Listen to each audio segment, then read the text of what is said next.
I'm Dr. Moshe Lewis, and I'm a physical medicine and rehabilitation specialist. I see a lot of people who have injuries, whether it's from sports or car accidents. A lot of the people that come to me have some pain or they just want to be more functional, and that's my goal. Work with them and get them to their max. We are in a super fast-paced world at every single level, so our patients only have but so much time to put into this process of going and getting tests and going and exercising. So I feel like I'm the coach, and I call myself a pain coach many times because I have to really motivate my patients to realize that although they may have seen somebody before, although they may feel down and depressed, we can work together to overcome this thing called pain. So our first case today is very interesting. We have Joshua, who is a football player. My name is Joshua Tatum. I played for USC for my first year and I transferred to the University of Missouri. We see a lot of athletes because they often get injuries and are very motivated to change. And of course we love that kind of patient because they're compliant. Everything we ask them to do, they do, and then more. In college, actually, my last senior year, I had a back injury. Herniated my L5 and S1 disc. I had surgery for spring ball, and I ended up, I just wasn't the same player after I had the back surgery. Josh has had multiple surgeries. He did very well with an ACL, but he's young to have had such a big surgery already, in addition to a rotator cuff repair, and now most recently, in just the last couple of months, a back surgery. Well, when I work out and, maybe 30, 45 minutes after post-workout, it starts to stiffen up on me. The worst time is when I'm waking up, getting out of bed. It's like I have to do a whole little stretching routine just to feel comfortable. His challenge today lies that his routine in terms of his exercise is so intense and puts so much pressure on his back that we haven't had as perfect a result from his surgery. We can also focus on some of the core exercises of his abdominal muscles and some of the obliques, and also some of the back muscles like the multifidi, to really strengthen his back so that he doesn't A, continue to have so much weight to carry around, but B, have muscles that are becoming weak and causing more pressure on his spine. We'll have you meet with Mikkel, who does acupuncture, and analyze and see if that may be helpful. Especially if there's some muscles in there that feel really tight. Acupuncture basically utilizes the body's own energetic pathways to heal itself. In China, they believe in the energetic pathways, or meridians, where they say the qi, or subtle energy as we call it in the West, flows. There's literally a saying in Chinese medicine, where there's pain, there's blockage; where there's blockage, there's pain.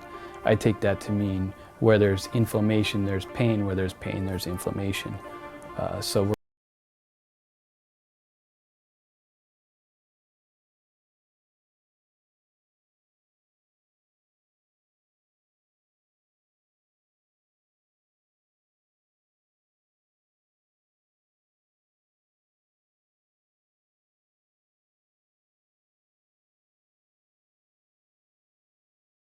The intense people that keep our cities going, the firefighters, police officers.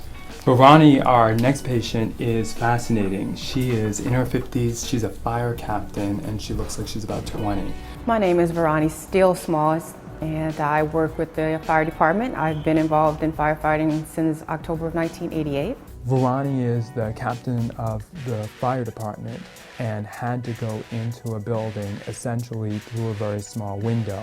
And because of logistics, she wound up falling through that window and landing smack on her back. I just have made an executive decision that I'm the smallest person here, so what we're going to do is I'm going to go through the window because I'm going to need my medics to move in quickly and work. So when I start getting in the window and I look down, it's kind of deep. I'm thinking I don't want to go head first in, so I'm going to turn around and I'm going to let him hoist me up. I'm going to catch the windowsill and then I'm going to jump down. It's a pretty high jump, but that's what I decided I was going to do. Well, when he was trying to hoist me up and I was trying to turn around, I didn't quite catch the windowsill and I kind of went backwards through the window, slammed against the wall, and then to the floor. That caused tremendous pain, essentially, to rip through the back of her body and through her chest cage, especially because those muscles and bones can't take as much of that movement. It progressively got worse. I mean, it got to the point where I'm riding on the engine and we're on rescues or doing work, any type of work, and I'm telling my engineer that he needs to slow down and not hit bumps because they were aggravating me. That she was telling me that sometimes when people hug her, it hurts.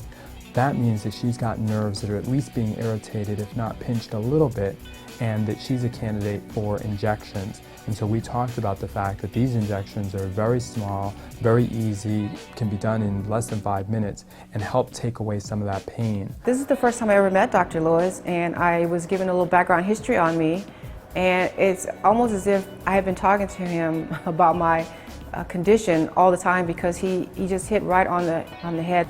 And these are things that my doctors really haven't tried yet. So that as we send her through acupuncture and some more physical therapy, she won't have that chest pain that she's experiencing now. And hopefully when people hug her, it won't actually hurt.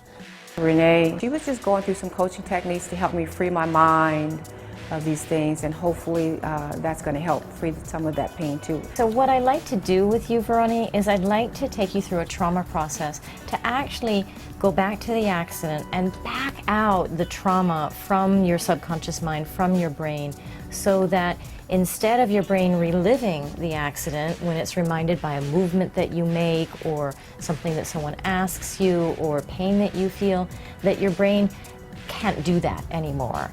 You know, with Dr. Lewis, his professional background, being right on the money without even ever seeing me or knowing me, knowing exactly what was wrong, and then having Davenport come in to help with the pain threshold, and then Renee with the mind part, it all works hand in hand, and I just really believe in this program. I think it's wonderful.